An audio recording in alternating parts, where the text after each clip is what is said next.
నా ఇంటి మీద దాడి జరిగినప్పుడు వీళ్ళ నాయకత్వం జనం చాలా మంది ఉండదు, చాలా మంది తీసుకొచ్చారు, గంజా బ్యాచ్ వాళ్ళు వీళ్ళు వీళ్ళందరూ అంటే వీళ్ళందరినీ రెచ్చగొట్టారు. ఒరే మనకు అమ్మవాళ్ళు తిడుతున్నాడు రాంబాబు, వెళ్ళండిరా వాడు ఇల్లు తగలేండిరా. ఏంటండి ఈ గౌరవం నాకు అర్థం కాలేదు. చెప్తున్నా నేను కమ్మ సోదరులను ఆలోచించమని చెప్తున్నా. నేనేమైనా తిట్టానా? ఎప్పుడైనా, ఇవాళ కాదు ఎప్పుడైనా కులం పేరు పెట్టి తిట్టానా? కోర్స్ నేను కాపు కావచ్చు, అది వేరే విషయం. ఇప్పుడేం తిట్టాను నేను?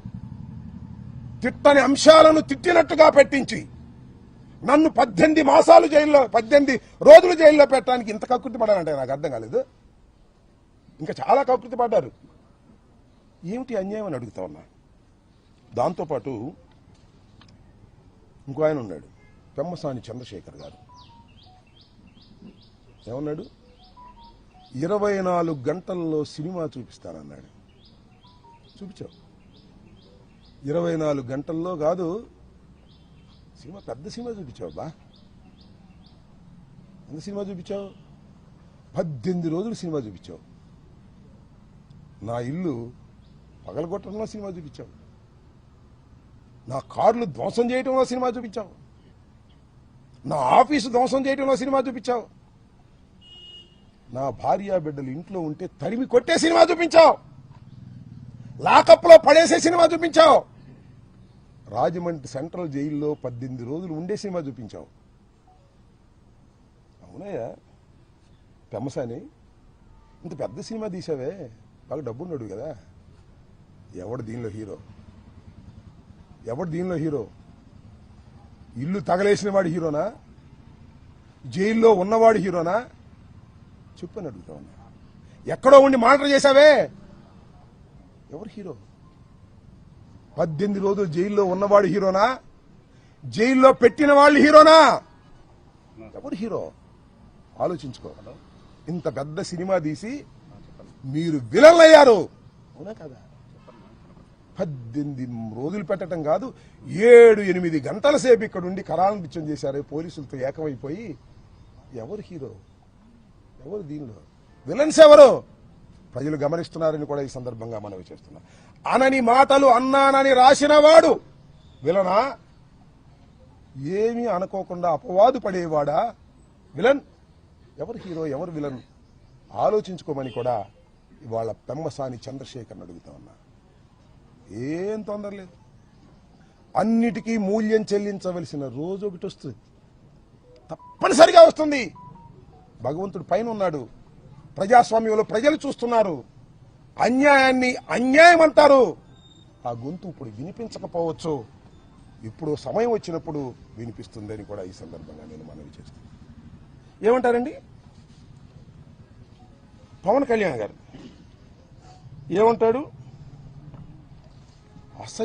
అసహ్యంగా మాట్లాడినందుకే ఈ రాష్ట్రంలో దాడులు జరుగుతున్నాయంట. చిన్న కామెంట్ చేశాడు. ఉప ముఖ్యమంత్రి గారు అసహ్యంగా మాట్లాడినందుకు దాడులు జరుగుతున్నాయి. అసహ్యంగా మాట్లాడితే దాడులు జరుగుతాయా? నాకు తెలియక అడుగుతున్నాను పవన్ కళ్యాణ్ గారు. అసహ్యంగా మాట్లాడితే దాడులు జరుగుతాయా? కేసులు పెట్టరా? అనుకున్నాం కాసేపు. నేను అసహ్యంగా మాట్లాడాను, పొరపాటుని క్షమాపణ చెప్పానే, రియలైజ్ అయ్యానే, పశ్చాత్తాపడ్డానే, అయినా దాడులు చేస్తారా? దాడులు చేయటాన్ని సమర్థించావు పవన్ కళ్యాణ్ గారు, తప్పయ్యా. ఉప ముఖ్యమంత్రి గారు తప్పు. నువ్వు అసహ్యంగా మాట్లాడాలా? నేను అడుగుతా ఉన్నా. గౌరవనీయులైనటువంటి ఉప ముఖ్యమంత్రి గారిని, జనసేన అధిపతి పవన్ కళ్యాణ్ గారిని నేను సూటిగా అడుగుతా ఉన్నా. మీరు అసహ్యంగా ఎప్పుడు మాట్లాడలేదా? గుర్తు చేసుకోండి. గుర్తు చేయకపోతే నేను చెప్తా వినండి. ఏమన్నారు మీరు? ఏమన్నారు గుర్తుందా? ఇప్పుడు వింటున్నారా మీరు? వినకపోతే యూట్యూబ్ ఆన్ చేసుకుని నేను మాట్లాడే మాటలు వినండి. వైసీపీ ఎమ్మెల్యే నా కొడకల్లారా, చెప్పు పైకి తీసావు. ఎక్కడా స్పర్ ఆఫ్ ది మూమెంట్ కాదు, గొడవలో కాదు, ఒక వేదిక మీద, నీ జనసేన నాయకులందరూ కూర్చున్నటువంటి వేదిక మీద, మీడియా అంతా ఉన్నటువంటి వేదిక మీద ఒక మైక్ పెట్టుకుని మాట్లాడావు. నేను అలా కాదు. Spur of the moment, mic లేదు, కారులో ఉన్నాను. క్షమాపణ చెప్పాను. నువ్వు వైసీపీ ఎమ్మెల్యే నా కొడకల్లారా అన్నావే, నేను అప్పుడు ఎమ్మెల్యేనేగా. నా కొడక అంటే అర్థం ఏంటో తెలుసా నీకు పవన్ కళ్యాణ్ గారు? నేను అడుగుతా ఉన్నా, ఇప్పుడైనా పశ్చాత్తాపడ్డా నీ జన్మలో? ఇప్పుడైనా పశ్చాత్తాపడ్డావా? నేను పడ్డానయ్యా, ఎమ్మటే వితిన్ అవర్స్లో పడ్డా. నా మీద దాడి చేయడం కరెక్ట్ అంటావు నువ్వు ఎప్పుడైనా పశ్చాత్తాపడ్డావా? పోనీ ఇప్పటికైనా పశ్చాత్తాపడుతున్నావా? నీకైతే లైసెన్స్ ఉంది, ఎవరైనా తిట్టొచ్చు. మేము స్పర్ ఆఫ్ ది మూమెంట్లో తిడితే దాడులు చేసుకోవడానికి లైసెన్స్ ఇస్తావు. ఏంది ఇది? నాకు అర్థం కాల. సపోర్ట్ చేసుకో చంద్రబాబు, మాకేం అభ్యంతరం లేదు. అన్యాయం అనలేని వాడివి నువ్వే ఉప ముఖ్యమంత్రివే, నీకు చంద్రబాబుకి తేడా ఏంటని అడుగుతా ఉన్నా. అంతేకాదు, వాళ్ళ అన్నగారు నాగేంద్ర బాబు గారు సీఎం తిడితే ముద్దు పెట్టుకుంటారు, జైల్లో పెట్టక అన్నాడు. అయినా అంబటి రాంబాబు కాపును ఆపాదిస్తారేంటి అంటే, నేను కాపును కాదనమాట, వాళ్లే కాపులు అనమాట. ఏమండి, అంబటి రాంబాబు కాపును ఆపాదిస్తారేంటి? కాపును కదా నేను. సందర్భం వచ్చినప్పుడు కాపుల కోసం గొంతెత్తిన వాడిని కూడా మనవి చేస్తున్నా. మీరు గొంతులు మూసుకున్నారయ్యా. నువ్వును మీ తమ్ముడు పవన్ కళ్యాణ్. చిరంజీవి గొంతెత్తాడు, గుర్తు చేస్తున్నా. చంద్రబాబు నాయుడు కాపుల్ని బీసీలో చేరుస్తానని ప్రామిస్ చేస్తే, చేర్చకపోతే, ముద్రగడ పద్మనాభం ఉద్యమ శంఖాన్ని ఊదితే, ముద్రగడ పద్మనాభాన్ని తీసుకెళ్లి హాస్పిటల్లో పెట్టి చిత్రహింసలు గురి చేస్తుంటే ఈ అంబటి రాంబాబు గొంతెత్తాడు కాపుల తరపున. నేను కమ్మ ద్వేషిని కాదు, నా కులం తరపున గొంతెత్తాను. ఇచ్చిన వాగ్దానాన్ని నెరవేర్చలేదని ముద్రగడ పద్మనాభం ఉద్యమం చేస్తుంటే హైయత్తులో మీటింగ్ పెట్టాం. మహానుభావుడు దాసరి నారాయణరావు గారు వచ్చాడు, చిరంజీవి గారు వచ్చారయ్యా. చిరంజీవి గారు మీ అన్న చిరంజీవి గారు వచ్చాడు. మీ అందరూ ఆయన గొప్పతనంతోనే మీరు మనుషులయ్యారు. చిరంజీవి గారు వచ్చాడు, దాసనారాయణ గారు వచ్చాడు, బొత్స సత్యనారాయణ గారు కోఆర్డినేట్ చేశాడు. వెళ్ళి రిక్వెస్ట్ చేస్తే తోట చంద్రశేఖర్ గారు, సి రామచంద్రయ్య, పల్లవరాజు గారు, కన్నబాబు గారు అందరూ వచ్చారు. వచ్చి ఇప్పుడు ఒకటే చెప్పారు, వంగవీటి మోహన రంగారావును కోల్పోయాం గాని ముద్రగడ పద్మనాభాన్ని కోల్పోవడానికి సిద్ధంగా లేవు, ఖబర్దారని చిరంజీవి గారు మాట్లాడాడు, దాసనారాయణరావు గారు మాట్లాడాడు. ఎక్కడున్నారు అప్పుడు మీరు? ఏమండి నాగబాబు గారు, చాలా ఎత్తు పెరిగారు మీరు. ఎక్కడున్నారండి అప్పుడు? మీకు ఫోన్ల కోసం ట్రై చేస్తే దొరకలేదండి మీరు. పవన్ కళ్యాణ్ గారు దొరకలేదండి.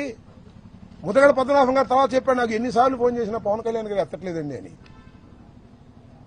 నేను కాపులు నాయకుడని జగన్మోహన్ రెడ్డి ఈడెట్ట కాపోతాడంటావు నువ్వు. కాపుల కోసం గొంతెత్తిన వాడినయ్యా, కాపులకు అన్యాయం జరిగితే తప్పని చెప్పిన వాడినయ్యా. 10 మందిని పోగేసి హయత్లో మీటింగ్ పెట్టి ముద్రగడ పద్మనాభాన్ని కాపాడుకోవాలని ప్రయత్నం చేసినటువంటి మనసున్న వాడినయ్యా. నేను కమ్మ వ్యతిరేకిని కాదయ్యా, కాపు కులంలో పుట్టాను కాబట్టి నా కులానికి అన్యాయం జరుగుతుంటే మాట్లాడాలని ప్రయత్నం చేసినటువంటి వ్యక్తిని కాపు కాదంటావా నువ్వు? మీరే కాపులా? మీరే కాపులా అంటున్నా. ఏమండి, చంద్రబాబుని తిడితే అనుకోండి కాసేపు, కమ్మవారిని తిట్టినట్ట. ఏమండి, చంద్రబాబుని తిడితే కమ్మవారిని తిట్టినట్ట. రాంబాబుని తిడితే రాంబాబు ఇల్లు తగలేస్తే, రాంబాబుని చంపడానికి ప్రయత్నం చేస్తే, రాంబాబు కారులు ధ్వంసం చేస్తే ఎవరిని చేసినట్టు అంటే, నేను కులం లేని అనాథన ఈ రాష్ట్రంలో, నేను కులం లేని అనాథన ఈ రాష్ట్రంలో అని అడుగుతా ఉన్నా. నాకెవరు రియాక్ట్ కారా? కారని అనుకోకండి అని మనవి చేస్తున్నా.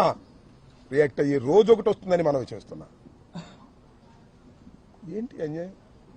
చంద్రబాబుని తిడితే కమ్మవారికి కోపం వస్తుంది, రాంబాబుని కొట్టినా తిట్టినా దౌర్జన్యం చేసినా ఎవరికి కోపం రాకూడదు. పవన్ కళ్యాణ్ గారు చెప్తున్నాడు,